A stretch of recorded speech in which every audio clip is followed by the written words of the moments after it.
30 years after the last rail car served this community, today we launch the beginning of the new Blue Line.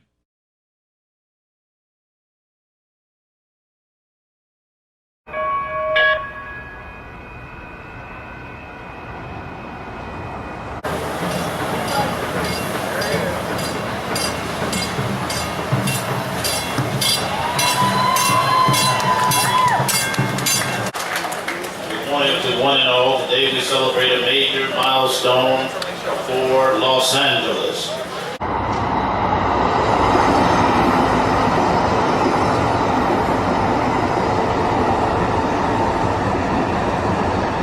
Listen to Tony Sports Updates every weekday morning on Magic 102.7.